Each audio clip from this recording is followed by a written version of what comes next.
Demographics, well, we have talked about it. I'm not sure whether you cover that in school and so on, but the fact of the matter is, by 2030, a large, fairly significant proportion of Singaporeans will be older. And because of birth rates, you know exactly that the number of younger Singaporeans coming online will be fewer. What's the implication? We are going to live longer as well. So many of you, I don't know whether it's good news or bad news, will probably live for your 80s, possibly pushing 90s. In 1955, right, when the CPF was introduced by the British, what was the retirement age? Any guess at that stage? 45? No, so young. Wow, 45.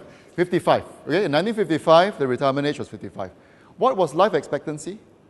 How old did people die? 62. So, not bad now. You retire at 55, take out your CPF, live for 7 years, and then you knock off. So, not too bad, huh? But today, you retire at, say, 62, 65, and you're going to live till 85, some pushing 90, very long. If you live long, you live well, that's okay. But if you live long, you're not healthy, it's quite jialat, huh? And some of you may experience it. Perhaps your parents will be younger. Actually, I'm probably old enough to be as your parent. My daughter is already 16. Yeah, so actually you're about my kids' age. Huh?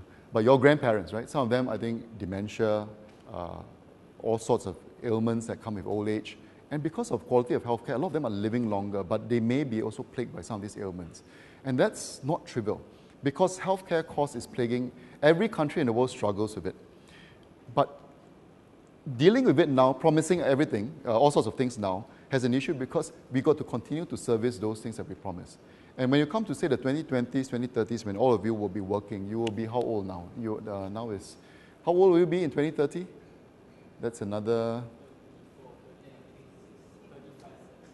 Say again? 30 plus, 40, okay? You will be in a prime, working, and you will have to support that larger elderly population in Singapore. How do we deal with that? Expenditure on health costs will increase, for sure. It's a given.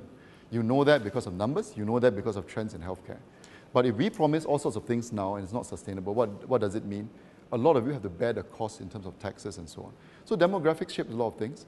You will also have a slightly older economy, meaning that you will have a lot more older people in the workforce. Is it going to be quite as dynamic as it is today? Companies are investing in Singapore. Shell, your multinationals, will they continue to invest in Singapore in 2030 when you have a much older workforce and a smaller, younger workforce? Or they'll go to Indonesia where there's a lot of younger people, because eventually they will age, but they have a longer runway because they have a much larger population, much younger. Do we assume that what we have today will continue?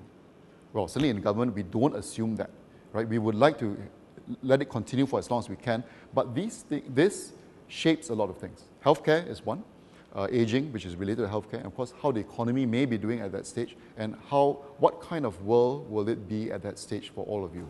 Will you have to bear a very heavy burden, or are we able to keep things sustainable?